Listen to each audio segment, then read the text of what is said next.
Today, children, we're going to talk about what the heck is going on with Battlefield on this most glorious of days. Let's take a look around YouTube for starters, shall we?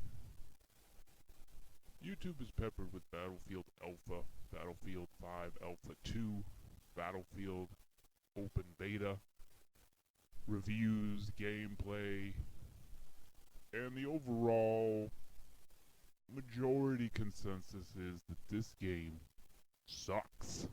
Now, there's a couple of people that are just in total admiration of the game in its current state, but they're few and far between.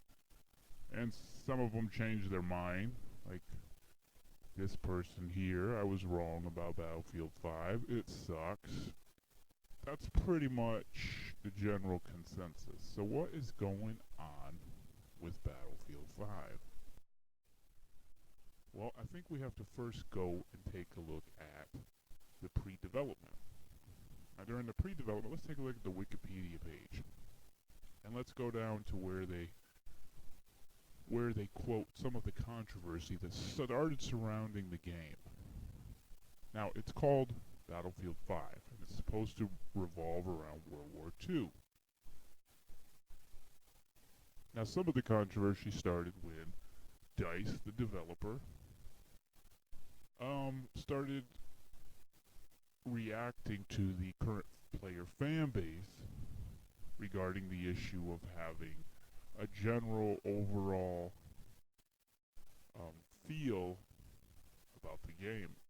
In particular, that they had women on the front line, they had prosthesis hook arms, and DICE's general manager, Oscar Gabrielson, is quoted here as responding by saying, "Player choice and female playability characters are here to stay. Our commitment as a studio is to do everything we can to create games that are inclusive and diverse. We always set out to push boundaries and deliver unexpected experiences." Okay, well that could be okay, right? But why would you pick a current existing title with an existing fan base that has a particular expectation and then try to supplant them but also lure them to support a new kind of gameplay by manipulating that title? Why not just come out with a new title? If you're looking for player choice and female playability characters and things like that, why not call it Beautyfield?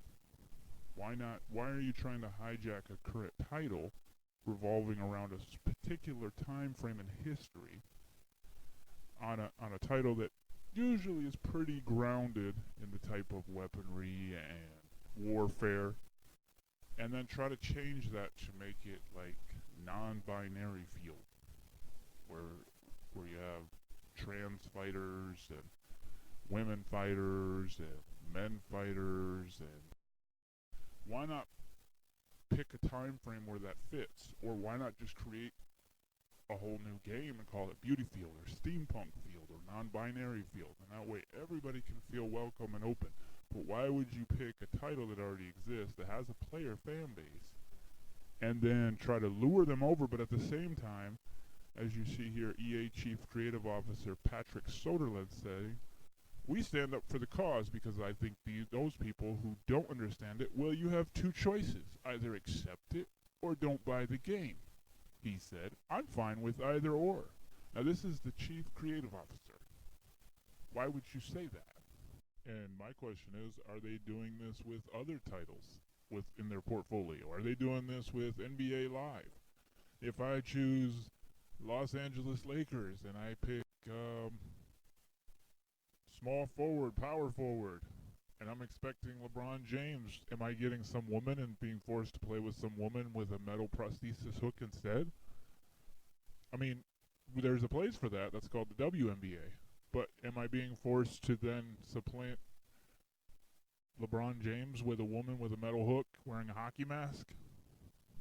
Let's say the same thing. If I choose Juventus in the FIFA, am I going to be able to play with Cristiano Ronaldo? Or when I pick forward, am I going to be forced to play with some woman with a metal hook that I don't know, that is not on the team and wouldn't be on the team and doesn't make any sense to be on the team? So I'm not able to play with Cristiano Ronaldo. Instead, I'm playing with a woman forward with a metal hook and a hockey mask. So, I mean, if they're only doing this with one title in their portfolio, yet they're claiming to be doing it for righteous purposes, yet they're not putting the variety of people, the different genders and races and things, where they would be in the time frame. If you want to bring women in, they were in support positions. How about make factories or something making the planes and stuff? That's where the women would have been, or making women the support where they can bring in meals and nutrition and things like that. But they weren't on the front lines carrying weapons and shooting for the most part. There probably were a couple here and there where they had to be, but for the most part they weren't drafted. They weren't forced on the front lines. You're not going to see women being forced to play against LeBron James. You're not going to see women being forced to play against Cristiano Ronaldo. So why are you trying to play this game and you're trying to force where it doesn't belong? And that just makes it so that it's not original, it's not unique, it's not authentic. It's feigning. It's a fraudulent way to be inclusionary. If you're going to be inclusionary, either do it with a whole new title in a different time period where it would belong, where it would be normal, where it would be historically accurate, or even just feel authentic, or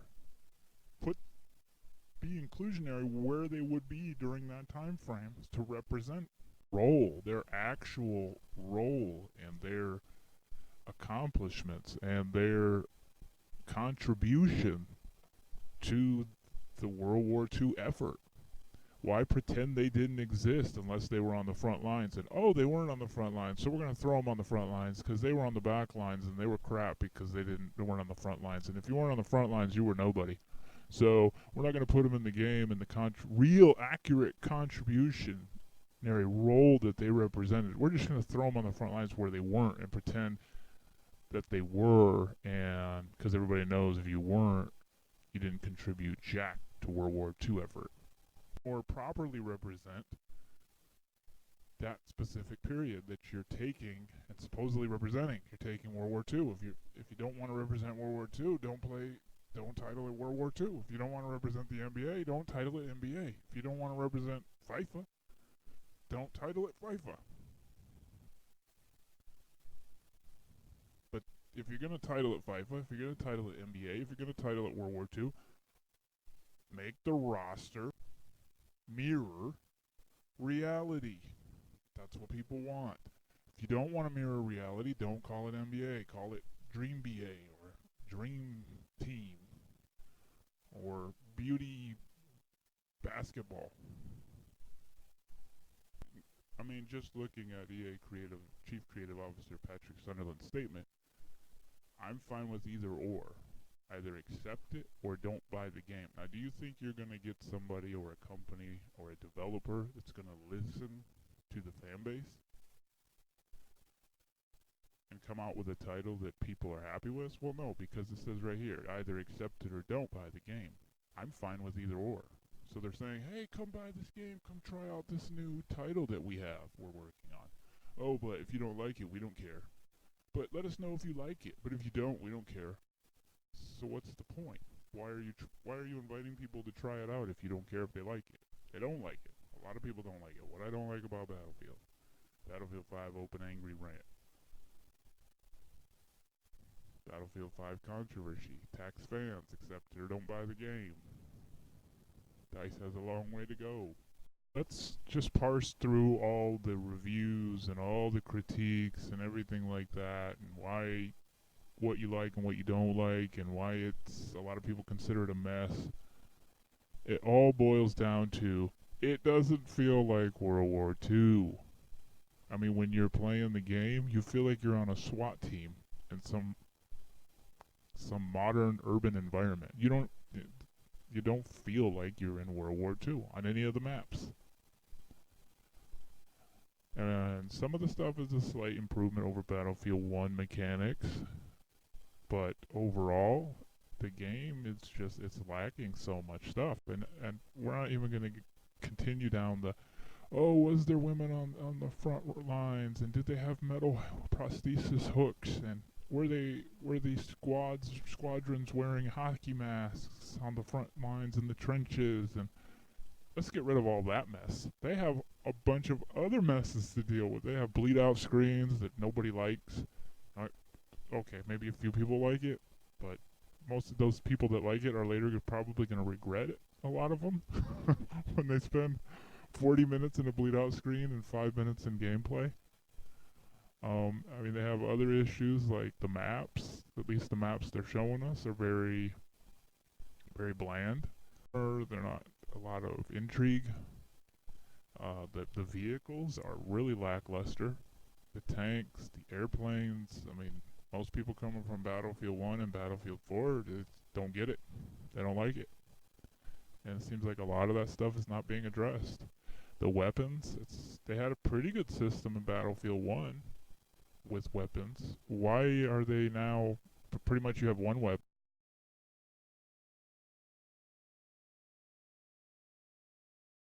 in the STG that kills everybody, and the other weapons suck? I don't get, why wouldn't you carry over the Battlefield 1 weapon development, the weapon handicaps and strengths and weaknesses, and just tweak them, make them a little better? Why are you starting new and now there's only one weapon that anybody wants to use, the STG-44, and then all the rest nobody wants to touch because they're crap? So there's a lot of issues other than just the historical inaccuracies of women being on the front lines as opposed to giving them credit where they really were, and at the same time having metal prosthesis hooks that they swing through the battlefield with, and the squadrons wearing hockey masks, and they have a lot of issues to deal with. And this Soderlund chief executive guy, I mean, he may have did some good things in support roles at EA, but overseeing this project, he should not have been in a supervisory role as the main decision maker. He doesn't have the temperament for it, didn't have the metal for it, and now they're left with a mess of a Battlefield game. The dumpster fire of Battlefield 5. Why are gamers upset with Battlefield 5? What I don't like about Battlefield 5. I was wrong. Battlefield 5 sucks. Just go down the list here of Battlefield 5, and there's just a lot of negativity surrounding it.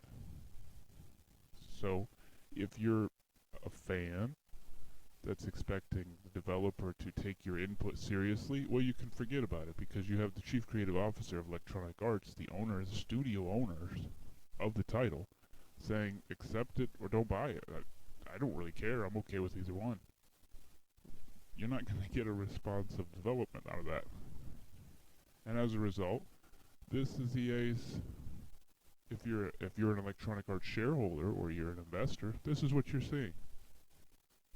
You're seeing just a plunge, unnecessarily so, because you have a CEO, you have a chief executive officer out there who's basically going out and taunting the current fan base instead of saying, "Hey, I want to listen to the fan base.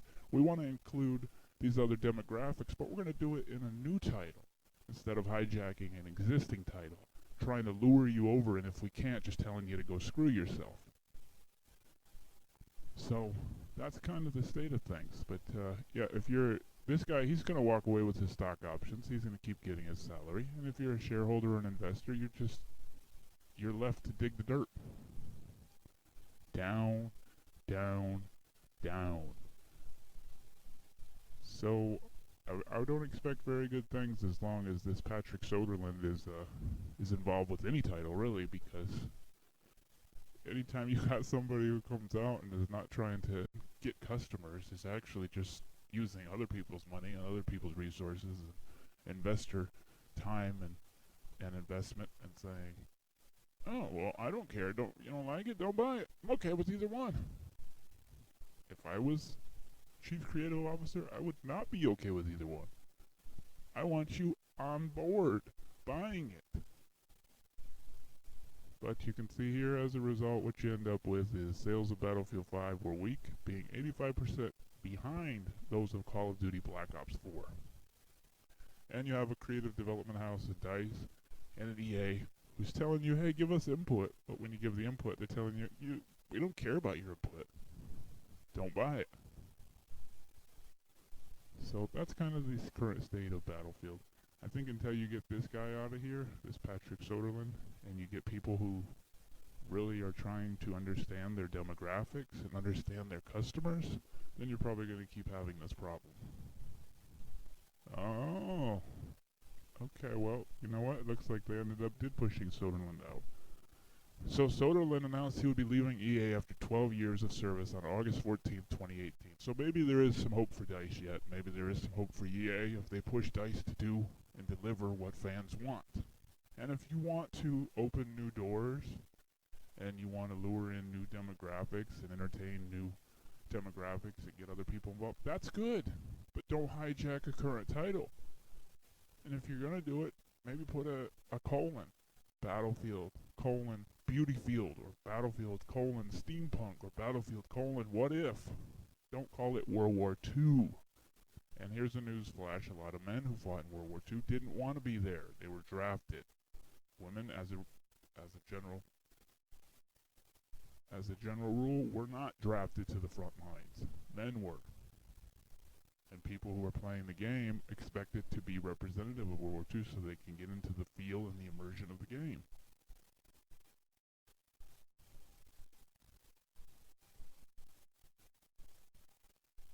So Patrick Soderlund is unemployed, but guess what? He left with $5.4 million in 2014. He probably made $100 million, and he owns $11 million in stock options. So this kid's gonna be all right, even though he took investors and did this to them. He took them right off a cliff. For what reason? About Battlefield. Don't call it Battlefield World War II if you don't want to develop it surrounding the facts of World War II, and you don't want it to be consistent with the previous Battlefield series. Call it Beautyfield, so that the current fan base isn't alienated and isn't sandbagged to come into this current iteration of the title and see a game that just doesn't resemble what they're used to, doesn't resemble the series of the title. Now this Peter, what's his name? Now this Patrick Soderlund, I'm not gonna say didn't do anything good for EA. He was been there for how many years?